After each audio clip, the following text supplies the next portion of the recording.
Hello বন্ধুরা, কেমন আছো সবাই? বাগান চর্চা ইউটিউব চ্যানেলে তোমাদের সবাইকে স্বাগত। বন্ধুরা, অ্যাডেনিয়াম গাছের কিন্তু মোটামুটি ডরমেন্সি পিরিয়ড শেষের পথে। পুরো শীতকালটা জুড়ে প্রত্যেকেরই ছাদ বাগানের অ্যাডেনিয়াম গাছ কিন্তু ডরমেন্সিতে থাকে, ফুল প্রায় হয় না বললেই চলে। তবে কিছু কিছু গাছে অবশ্য আমি এবছর ফুল দেখতে পেয়েছি শীতেও। তো ডরমেন্সি পিরিয়ড এইবারে কিন্তু ওভার হওয়ার পালা। এইবারে কিন্তু গাছে প্রচুর শাখা প্রশাখা এবং ফুল আসা শুরু করবে। এবারে বিষয়টা হচ্ছে গিয়ে, এই যে সারা বছর এখন অ্যাডেনিয়াম গাছ প্রচুর পরিমাণে ফুল বা শাখা প্রশাখা ছাড়বে, কিংবা তার কর্ডেক্স আরও আরও পুরুষ্ট হবে, এর জন্য কিন্তু আমাদের এটাই পারফেক্ট টাইম কয়েকটি পরিচর্যা করে নেওয়ার। যদি এই সময় ঠিক মতন দু তিনটি পরিচর্যা আমরা করে নিতে পারি, তাহলে কিন্তু আর সারা বছর অ্যাডেনিয়াম গাছকে নিয়ে ভাবতে হবে না। তারা অটোমেটিক্যালি খুব সুন্দর ফুল দেবে এবং তার কর্ডেক্সও কিন্তু দারুণ মোটা হবে। সুতরাং কী কী পরিচর্যা করতে হবে? প্রথমত, এখন অ্যাডেনিয়াম গাছগুলি যে সমস্ত দেখতেই পাচ্ছ ভিডিওতে, প্রায় পাতা পড়েই গেছে, পাতা প্রায় নেই বললেই চলে।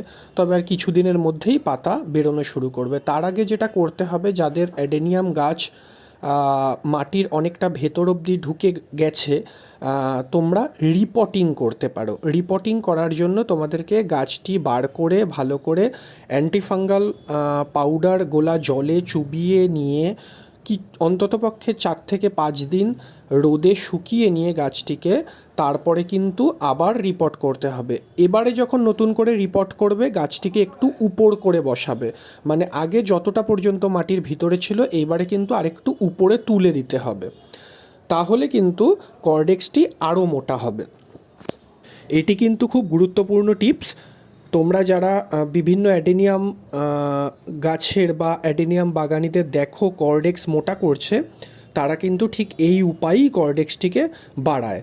অ্যাডেনিয়াম গাছ রিপোর্টিংয়ের মাধ্যমেই ধীরে ধীরে কর্ডেক্সটিকে একটা শেপে আনতে হয়। তাছাড়া প্রুনিং বা কাটিং তো রয়েছেই। এইবারে আরেকটি জিনিস করতে হবে, অ্যাডেনিয়ামের ডালগুলো প্রুনিং করে দিতে হবে। অ্যাডেনিয়ামের ডালগুলো প্রুনিং করে দিলে সেখান থেকে নতুন নতুন ব্রাঞ্চেস বেরোবে।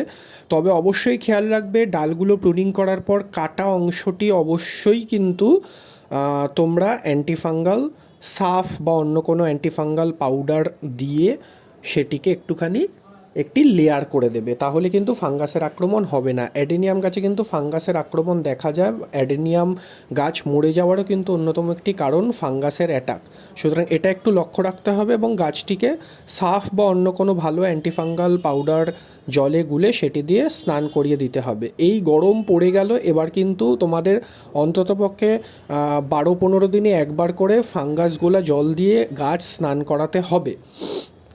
এইবারে আসি খাবারের কথায় বা সারের কথায়। এটাই কিন্তু উপযুক্ত টাইম অ্যাডেনিয়াম গাছে ভালো করে মিশ্র সার বা তার সারা বছরের খাবারটিকে দিয়ে দেওয়ার। তো খাবারটি কিভাবে বানাবো? নিমখোল নেব, হাড় গুঁড়ো নেব, শিংকুচি নেব। হাড় গুঁড়ো 1 মুঠো, শিংকুচি 1 মুঠো, নিমখোল 1 টেবিল স্পুন বা 2 টেবিল স্পুন নিতে পারো, লাল পটাশ বা muriate of potash 1 tablespoon, আর কিছুটা পরিমাণ সুপার ফসফেট, আর 12 থেকে 15টি মাইক্রোনিউট্রিয়েন্টের দানা কিন্তু দিতে পারো। এই কয়েকটি মিশিয়ে তোমরা কিন্তু একটি মিশ্র সার পেয়ে যাবে। সেই মিশ্র সারটি গাছের মাটিতে কিন্তু ভালো করে নিড়িয়ে নিয়ে এখনই দিয়ে দাও, তাহলে আর সারা বছর খুব অতিরিক্ত কোনো সার দেওয়ার দরকার হবে না। এরপরে 12-61-0 একটি এনপিকে রয়েছে, সেটি দিলেই কিন্তু গাছ সারা বছর ফুলে ভরে থাকবে।